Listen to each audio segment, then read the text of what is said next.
Yun. So, ito yung mga vloggers natin, DJ. Hi guys, ayun po na si You can Ma'am. have your questions. Yes! Hello. Ngayon ko lang nakita. Ayoko mag-photo ba? Thank you. Water break. Sip ba to?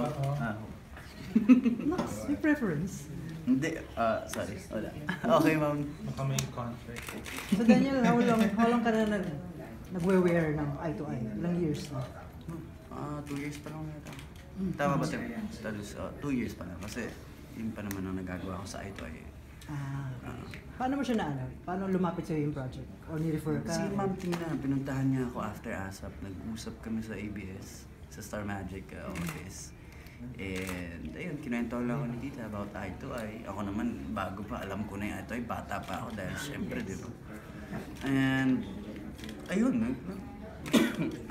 nag-workout lang yung pinag-uusapan namin. Hanggang umabot na kami sa pwede kami mag-collaborate dalawa. Because why not? Ako dito, hilig ko sobra sa Shane. So, so sakto-sakto talaga itong endorsement. Hindi na nga siya endorsement, di ba? Hindi ko na ganun tignan. Parang blessing na lang nakasali ako dito. Oh, yeah. So how many na collections mo? Eye to eye. How many shades mo ba? Ngayon, sobrang dami, malamang dahil lahat yan pwede mapunta sa akin. De, pero syempre di naman But do you magagamit prefer lahat. like a specific style din? Ako ako mas simple yung mas trip kong shades. Hindi, actually wala eh. Wala akong preferred style dahil ikaw gumigising ka everyday ng iba-iba trip mo eh. Hindi mo alam, di ba? Ano bang forma mo ngayon, di ba? Ano bang bagay na shade sa akin today? And ano ba feel ko today?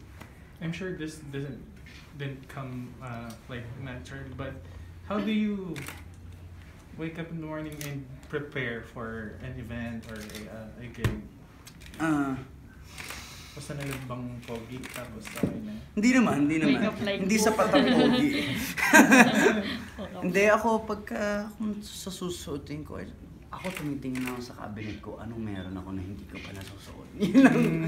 Kasi ang hassle pag di ba? Pag may guesting or something, nasuot na picture na ng fans and di mo na pwedeng ulitin, mababaril ka eh. Mauhulit ka, ng best ko na ginawa yun.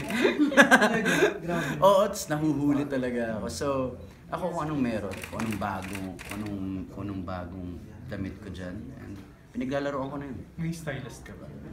Meron, sila ton. Pero kasi yung stylist ko, alam niya na yung mga gusto ko. Alam niya na yung mga damit na trip ko. Ipapakita niya muna sa akin lahat. And then, iipunin niya na yun. Parang may pen. Pag pipili na ako. Susuotin. And I mean, pagka nag-prepare ka I mean, when you take a bath, what do you put on your face? Ako boss, hindi. Bago pa ako matulog, ready na yung damit ko. I need time. Hindi ako mabilis lang namimili. Matagal ako mamili ng damit ko. Do you just use soap and water and that's it? Or meron ka rin nag-moisturize ka? Kailangan ng moisturizer. Ganun turo sa akin ni Katoy. Hindi pwedeng dry ang mukha mo. It will cause pimples. Ganun pa eh. No? Does Katrine have a say in what you wear also? Oo naman. Meron naman tayong say sa lahat ng damit ng kahit sino eh. Kaya ako may say ako sa anong pwede niya, sa anong maganda niyang suotin. Kasi doon ko siya nakikita kung anong bagay sa kanya. Kasi minsan may mga damit tayo na sinusuot. Well, hindi lahat ako lang sa ako. Mga damit na hindi ako to. Sinusuot ko kung sino ako eh. Yun kasi, yun ako eh. I don't wear na parang pinipilit ko yung sarili ko lang dun sa... Kasi ito yung uso ngayon or ito yung hype ngayon. So susuotin ko. No, ako susuotin ko kung sino ako. And matik yun sa pagkatao mo eh. Makikita mo naman kung anong trip mo talaga. And makikita mo yung sarili mo sa salamin kung bagay ba sa'yo yung ginagawa mo, di ba? Ferdy, how far have you experimented as far as your looks go? Nakapag, ano ka na ba ng mga weirdo stuff? Well, I like weird stuff, so okay lang sana. You don't really mind? Wala naman talagang weird eh. Para sa akin, kung how to express yourself. And wala tayong paki doon kung anong trip ng tao na yun sa kanya. Masyado lang kasi tayong mga pakialamero, yun yung problema. Parang ako, kung anong style mo yan. Well, mas astig yan kasi unique ka. Kesa kamukha mo yung mga, ngayon, ang daming hype na, well, para silang robot. Magkakamukha. Kasi minsan may mga damit tayo na sinusuot. Well, hindi lahat ako lang sa ako. Mga damit na. Hindi ako to. Sinusuot ko kung sino ako eh. Kasi yun ako eh. I don't wear na parang pinipilit yung sarili ko lang suot. Kasi ito yung uso ngayon, or ito yung hype ngayon. So susuotin ko. No, ako susuotin ko kung sino. Makagawa pa ng. And matik yun sa pagkatao mo. May kita mo naman kung trip mo talaga. And may kita mo yung sarili mo sa salamin kung bagay ba sa'yo yung ginagawa mo.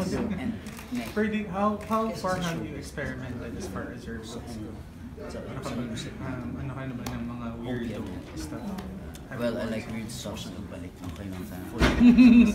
You don't really Hindi, mind. wala naman talagang weird eh. Para sa akin, how to express yourself. And wala tayong pakita kung anong trip ng tao sa motion.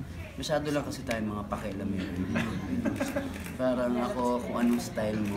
Style mo, well, masastig yan kasi unique ka. Kesa kamukha mo yung mga, ngayon, ang daming hype.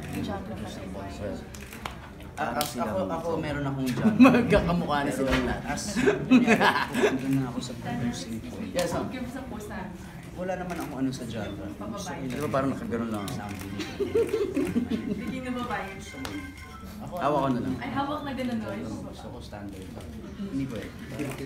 Ano mo? Oo, pinakpang ko talaga. Nasa sayo na ba ang lahat? Hindi, wala. Never mapupunta sa Victoria Garden. Okay. Never. DJ, how involved are you with regards to yung specific DJ? Sorry. Parang gano'n ka ka-involved sa pag-design ng DJ? Oh, yeah. Yes. Collaboration talaga. Ayan. Meron ako mga example. Hi, guys. Shades na to. Anong pwedeng frame lagay natin? Anong kulay kaya ng lens na pwede natin ilagay dito? So, ganun yung ginagawa ko. Like, ito. Ilagay namin ng parang animal. Tawag nila kasi animal print eh. Lakas makalola ko. Yung lola ko ganun yung tawag niya sa parang batik-batik na animal print. Yung parang leopard skin. Tapos nilagyan ko lang ng green lens. To break the... Pero how would you describe in parang pag sinabing DJP collection, ito yun? Oh, classic talaga. Classic. Classic. Last 2 questions. Classic and sobrang chill lang na shades talaga. Not too loud, pero relax na. Pwede magtanong lang. Go lang, tanong ka. Walang problema. Ay, hindi kasi di ba nag-trending yung parang sinasakal mo si Catherine? How was it na parang... Saan yun? Ah, sa Laluna. Di ba? Parang... Kala ko nakita nila yung totoong buhay. Sinasaktan babae. Sinasaktan mo na si Kat. Hindi. Ano Paano lang? yun? Charot lang. Last one Ito po. lang yan. Kailangan yung panoorin. Kasi may rason lahat ng ginagawa ko. May rason talaga yung lahat ng ginagawa kong yan. And I can't reveal kung ano yun. Basta may malaki akong plano. Tapos ano pa yung dapat namin abangan sa Laluna? And sa movie nyo rin with Catherine? Siyempre, itong Laluna natin, kailangan na talaga nating abangan dahil parang last 2 months na lang tayo. Yeah, sorry to tell you, pero yes, patapos na tayo sa Laluna. And abangan na natin itong mga parating dahil talagang pinaghandaan namin itong mga to. Talagang pinag-isipan, binigyan ng talagang oras talagang para sa storya. Lalo na ngayon na vampira na ako at si Catherine nagganap na vampiro na. Parang vampirang lobo. So, abangan natin kung paano